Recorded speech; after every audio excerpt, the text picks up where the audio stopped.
பழைய ஆஸ்பத்திரியின் மங்கலான வெளிச்சமுள்ள தாழ்வாரங்களில் சிதைவு மற்றும் மரணத்தின் வாசனையுடன் காற்று அடர்த்தியாக இருந்தது. நம்பிக்கை செத்துப்போய் நோயுற்றவர்களும் துன்பப்பட்டவர்களும் தங்கள் நோய்களுக்கு ஆளாக வேண்டிய இடம் அது. ஆனால் விரக்தியின் நடுவே மருத்துவமனை ஊழியர்களின் இதயங்களில் பிரகாசமாக எரிந்த சுயநலமின்மையின் தீப்பொறி ஒளியின் பிரகாசம் இருந்தது.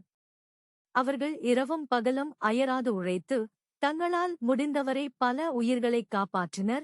பெரும்பாலும் இந்த செயல்பாட்டில் தங்கள் உயிரை பணயம் வைக்கிறார்கள்.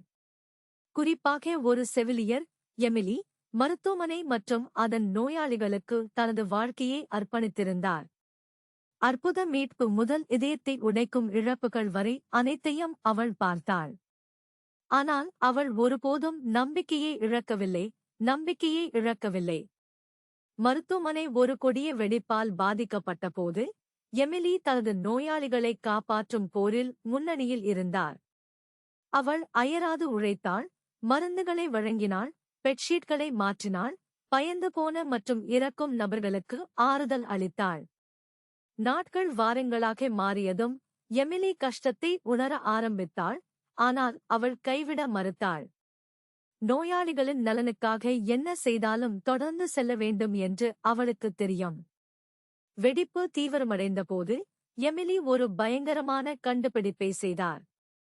நோயாளிகளைக் காப்பாற்றுவதற்கான ஒரே வழி தன்னை தியாகம் செய்வது, தங்கள் உயிரைக் காப்பாற்றுவதற்காக தன் உயிரைக் கொடுப்பதுதான். அவள் இலகுவாக எடுக்காத முடிவு, ஆனால் அதுதான் ஒரே வழி என்று அவளுக்குத் தெரியும்.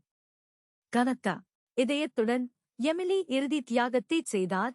அவர் பாதுகாப்பதாக சத்தியம் செய்தவர்களின் உயிரைக் காப்பாற்ற தனது சொந்த உயிரைக் கொடுத்தார்.